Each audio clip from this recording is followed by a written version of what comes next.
अकबर बीरबल की कहानी। सबसे बड़ा हथियार। बादशाह अकबर कामकाज के अलावा भी कई चीजों के बारे में बीरबल से बातचीत किया करते थे। ऐसे ही बैठे बैठे एक दिन बादशाह ने बीरबल से पूछा कि इस दुनिया में सबसे बड़ा हथियार तुम्हारे हिसाब से कौन सा होता है। इस बात के जवाब में बीरबल ने कहा कि संसार में आत्मविश्वास से बड़ा हथियार कुछ और नहीं हो सकता है। यह बात अकबर के समझ में नहीं आई, लेकिन फिर भी उन्होंने कुछ नहीं कहा। उनके मन में हुआ कि समय आने पर इस बात की परख की जाएगी। कुछ दिनों बाद राज्य में एक हाथी बेकाबू हो गया। पता करने पर समझ आया कि वो पागल हो गया है। उसे कर्मचारियों ने जंजीरों से जकड़ लिया था।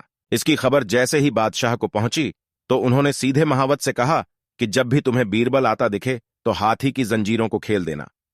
यह सुनकर महावत हैरान हो गया, लेकिन बादशाह का आदेश था, इसलिए सिर झुकाकर चला गया। अब अकबर ने बीरबल को महावत के पास जाने के लिए कहा।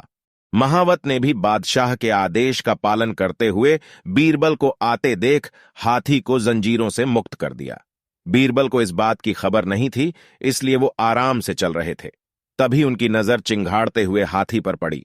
जैसे ही उन्होंने देखा कि हाथी उनकी ही तरफ आ रहा है, वो कुछ समझ नहीं पाए। कुछ ही देर में उनके दिमाग में हुआ कि बादशाह ने मेरी आत्मविश्वास वाली बात को परखने के लिए ही इस हाथी को मेरे पीछे छोड़ने का आदेश दिया होगा। अब बीरबल इधर उधर भागने की सोच रहे थे, लेकिन ऐसा कुछ हो नहीं पाया।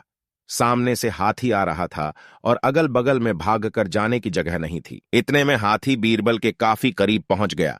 तभी बीरबल ने सामने एक कुत्ते को देखा और उसे टांगों से पकड़कर हाथी की तरफ फेंक दिया।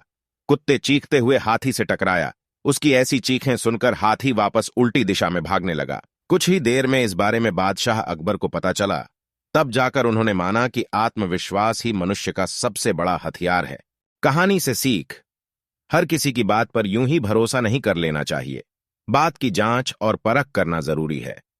दूसरी सीख यह है कि इंसान समय से पहले उम्मीद न छोड़े तो परेशानी से बाहर निकला जा सकता है।